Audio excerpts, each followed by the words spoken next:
आप देख रहे सवाल इंडिया का। बात प्रशांत किशोर की। पीके ने चुनाव जीतने के लिए एक नया फॉर्मूला तैयार कर लिया है और सवाल उठ रहा है कि क्या पीके बिहार में एमवाय समीकरण को तोड़ देंगे। इस सवाल का जवाब तो आने में वक्त लगेगा, लेकिन पीके की पूरी कोशिश मुसलमानों को अपने पाले में लाने की है। इसके लिए पीके ने क्या फॉर्मूला निकाला है, देखिए इस रिपोर्ट में।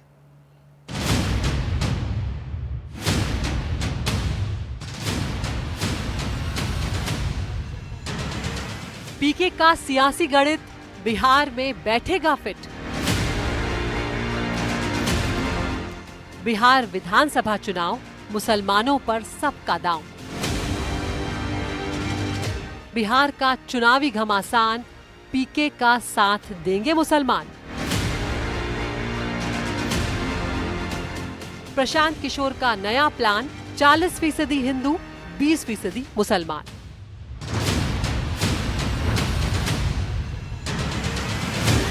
पीके यानी प्रशांत किशोर बिहार में जन सुराज की सरकार बनाने के लिए ऐसा फॉर्मूला लेकर आए हैं जिसने विरोधियों की टेंशन बढ़ा दी है। पीके ने ऐसा प्लान सेट किया है जो अगर सफल हो गया तो सचमुच बिहार में बड़ा चमत्कार होगा। हम आपको प्रशांत किशोर का वो फॉर्मूला बताएंगे, लेकिन पहले 4 तस्वीरें दिखाते हैं। पहली तस्वीर 21 अगस्त की है, जहां मुख्यमंत्री नीतीश कुमार मदरसा बोर्ड के कार्यक्रम में शामिल हुए थे। दूसरी तस्वीर भी 21 अगस्त की है, जहां मुंगेर में राहुल गांधी ने खानकाह रहमानी मस्जिद में बैठक की। तीसरी तस्वीर 26 अगस्त की, जहां पीके मोतिहारी में बिहार बदलाव इजलास सभा में शामिल हुए। और चौथी तस्वीर आज की है, जहां पीके बेतिया में मुसलमानों की सभा में शामिल हुए। दरअसल ये पूरा खेल चुनाव से पहले मुसलमानों को साधने का है। सभी पार्टियां मुसलमानों को अपने पाले में लाने के लिए पूरा जोर लगा रही है। अब आपको पीके का वो प्लान बताते हैं। बेतिया में बिहार बदलाव इजलास सभा में पीके ने शिरकत की, जहां उन्होंने जन सुराज की सरकार बनाने के लिए नया फॉर्मूला दिया है। पीके का ये फॉर्मूला सुनिए। जो समाजवाद, लोहिया और जयप्रकाश को मानने वाले हिंदू हैं, वो किसी जाति का हिंदू हो, वो भाजपा को वोट नहीं करता। तो जन सुराज यही आपको सिखा रहा है, यही आपको बता रहा है कि आधे से ज्यादा हिंदू जो विचारधारा के आधार पर भाजपा से लड़ रहे हैं, अगर आपने मुसलमानों ने उनके साथ मिलकर सामाजिक राजनीतिक गठजोड़ बना लिया तो आधा हिंदू मतलब 40% और 20% मुसलमान मतलब दोनों मिलकर हो गया 60%। ये वो समीकरण है जिससे भाजपा को मुकम्मल शिकस्त दिया जा सकता है। पीके 40-20 का फॉर्मूला सेट करने की कोशिश जरूर कर रहे हैं, लेकिन बिहार में मुसलमानों का एक बड़ा तबका अभी महागठबंधन के साथ है। इसी पर पीके की नजर है। पीके की कोशिश है कि ज्यादा से ज्यादा मुस्लिम वोट को तोड़कर अपने पाले में लाया जा सके।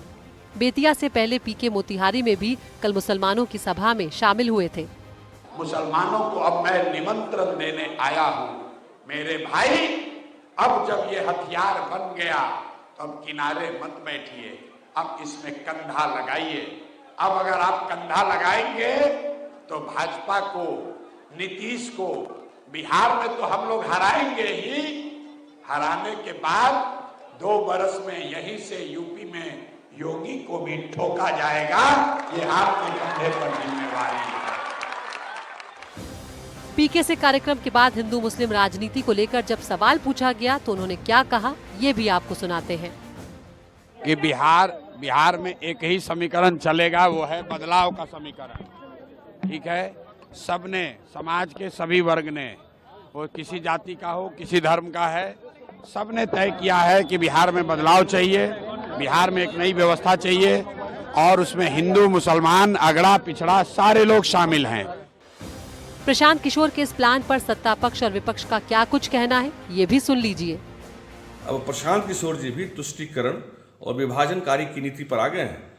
क्या जनाब, वाह, क्या बोल रहे हैं कि अगर मुसलमानों का साथ मिल जाए तो बिहार तो क्या यूपी में योगी जी को भी हरा देंगे। अरे साहब, सपना देखते रह जाएंगे।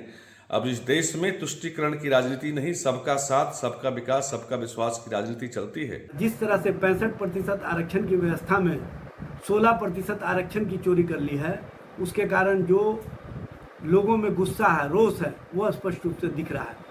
और प्रशांत किशोर पांडे जी इस रोष को अपनी तरफ देख रहे हैं, तो ये कहीं ना कहीं उनके सोच पर तरस आता है। प्रशांत किशोर पांडे जी, पहले आप अपनी पार्टी और अपने संगठन को मजबूत कर लीजिए। बिहार की जनता अभी तो आपको जानती भी नहीं है, पहचानती भी नहीं है। दरअसल बिहार में मुसलमान एक तरफा किसी पाले में चले जाएं तो दूसरे दलों का खेल बिगाड़ सकते हैं।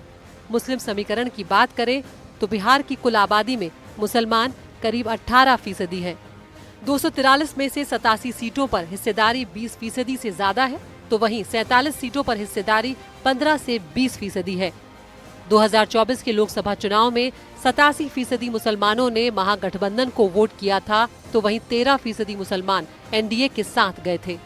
2020 के विधानसभा चुनाव की बात करें तो 76% मुसलमान महागठबंधन, 1.25% ओवैसी, 5% एनडीए, तो वहीं 2% मुसलमानों ने लोजपा को वोट दिया था। मुसलमान का वोट बैंक बहुत निर्णायक है। देखना होगा कि इस बार मुस्लिम वोट बैंक एक तरफा महागठबंधन की तरफ जाता है या फिर पीके उसमें सेंध लगाने में सफल होते हैं। Bureau report, NDTV India.